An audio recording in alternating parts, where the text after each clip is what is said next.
पिछले एपिसोड में देखा कि युवाओं वहाँ की उससे हारने की वजह से डेप्थ ट्रायल में पहुँच गया, जहाँ उसे दाई हाओ को सुरक्षित रखना था। सन मून एम्पायर के अटैक करने से पहले उसे दाई हाओ को हमले के बारे में बता दिया और सब बचकर आर्मी कैंप की तरफ जाने लगे। फिर अब हम देखते हैं कि व्हाइट टाइगर आर्मी कैंप की सोल कैनन से एक्टिवेट होकर सन मून एम्पायर के अटैक को रोकने की कोशिश करती है, पर सन मून एम्पायर की मिसाइल से नष्ट होने के बाद भी हमला करती है। युवाओं समझ जाता है कि इस तरह वो जिंदा नहीं बच सकेंगे।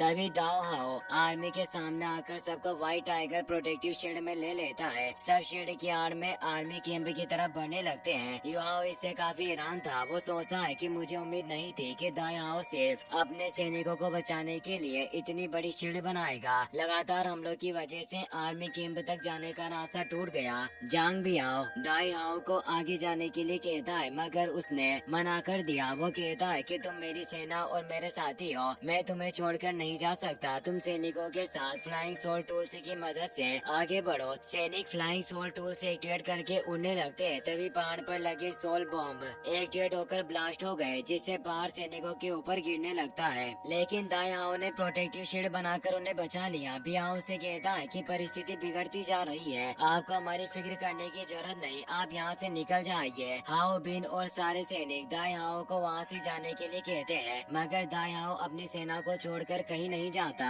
सन मून एम्पायर की तरफ से हमले तेज होने लगे, जिससे दाई हाओ को काफी तकलीफ होती है, पर फिर भी वो प्रोटेक्टिव शील्ड नहीं हटाता। वो तो युवाओं से कहती है कि हमें सैनिकों की मदद करनी होगी, वरना वो जिंदा नहीं बच सकेंगे। वो बटरफ्लाई फेदर से एक्टिवेट करके उनकी मदद करने के लिए चली गई। युवाओं सोचता है कि मुझे समझ नहीं आ रहा कि मुझे अब क्या करना चाहिए, मुझे उसकी मदद करनी चाहिए। सोल मिसाइल से दाई हाओ की तरफ आने लगी, पर बियाओ ने नष्ट कर देता है। दाई हाओ को बचाते हुए बियाओ एक पत्थर से टकराकर जमीन पर गिर गया। वो सैनिकों से कहता है कि तुम सबने अपनी आंखों से देख लिया, जनरल की जान खतरे में है, पर फिर भी वो हमें छोड़कर नहीं गए और हम जानते हैं कि वो मरते दम तक हमें अकेला नहीं छोड़ेंगे। अगर वो चाहते तो आसानी से इस मुश्किल से निकल सकते थे, पर उन्होंने ऐसा नहीं किया। अगर वो हमारी मदद करते रहे तो उनकी जान खतरे में पड़ जाएगी। मैं तुम्हारे साथ जबरदस्ती नहीं कर रहा, लेकिन जनरल को बचाने के लिए हमें ऐसा करना होगा। वो खाई में कूद जाता है। एक एक करके सारे सैनिक अपने फ्लाइंग सोल टूल बंद करके खाई में कूदने लगे। ये देखकर सब लोग हैरान थे। युवाओं के भी इससे होश उड़ गए। वो दाई हाओ को सन मून इंपियल नीडल देकर वुतोंग के साथ सैनिक को बचाने के लिए चला गया। वो वुतोंग के साथ मिलकर काफी सैनिकों को खाई में गिरने से बचा लेता है। उसने बियाओ को भी मरने से बचा लिया था। Sun moon imperial needle 9 level soul tool था। दाई हाओ इससे काफी हैरान था। वो इंपियल नीडल को एक्टिवेट करके आसपास की जगह को स्कैन करने लगा। वो कहता है कि आखिर कौन है जो मेरी आर्मी पर चिपकर हमला कर रहा है। अगर तुम्हारे अंदर हिम्मत है तो मेरे सामने आकर मुझसे फाइट करो। होली स्पिरिट चर्च के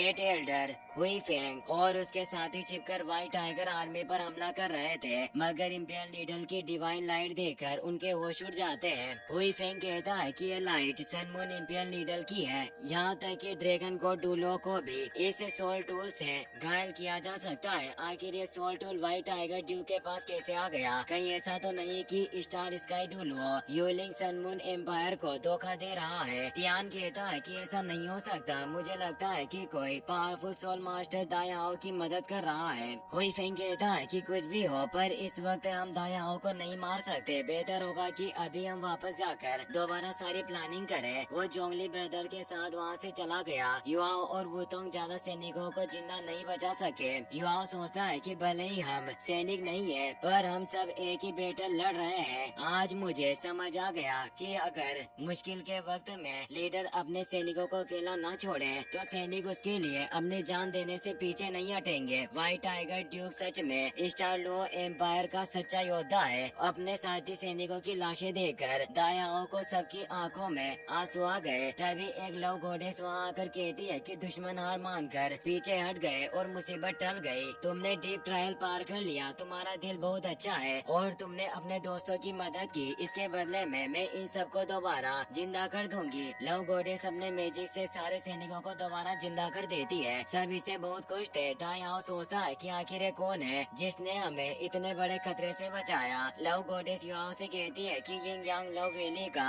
थर्ड ट्रायल शुरू होने वाला है। अगर तुमने ट्रायल पास कर लिया तो तुम न सिर्फ अपने दोस्त के साथ यहाँ से बाहर निकलोगे, बल्कि मेरी तरफ से तुम्हें एक तोहफा मिलेगा। थर्ड ट्रायल के शुरू होने से पहले युवाओ और वुतोंग एक दूसरे से अलग हो गए। दूसरी तरफ संशी और जियांग नन्ना भी ट्रायल में थे। अतीत में संशी अपनी जुआनवू एशियन ब्लड लाइन को जगाने के लिए जियांग नन्ना की मार्शल सोल की बलि देने वाला था, मगर उसने ऐसा नहीं किया और रिचुअल छोड़कर वहाँ से भाग गया। एक एडर जियांग नन्ना को कुछ पैसे देकर वहाँ से जाने के लिए कहता है। जियांग नन्ना कहती है कि तुमने मुझसे वादा किया था कि अगर मैं तुम्हारी मदद करूँ तो तुम मेरी मॉम की जान बचाओगे। मुझे जुआनवू डिवाइन पिल की बहुत जरूरत है। एडर कहता है कि अगर तुम यंग मास्टर के काम आती तो वो आसानी से अपने गार्डियन सोल जगह लेते, पर तुम उनके काम ना आ सकी तो आखिर में तुम्हें जुआनवू डिवाइन पिल कैसे दे दो। जियांग नन्ना को बहुत बुरा लगता है और वो रोते हुए मेंशन से भाग गई। जियांग नन्ना का वर्तमान रूप वहाँ आता है। वो मेंशन के अंदर चली गई। एडर संशय को समझाने की कोशिश कर रहा था कि उसकी गार्डियन सोल को जगाने के लिए दूसरे शख्स की मार्शल सोल की बलि देना कितना जरूरी है। वो कहता है कि जुआन वो ब्लैक टर्टल और फ्लाइंग स्नेक का कॉम्बिनेशन है। ब्लैक टर्टल को सिर्फ सेक्रीफाइस रिचुअल के द्वारा ही जगाया जा सकता है। इससे जुआनवू की एशियन ब्लड लाइन आपके शरीर में आ जाएगी। संशी पूछता है कि आखिर ये किस तरह का रिचुअल है जिससे दूसरे लोगों को तकलीफ पहुंचती है।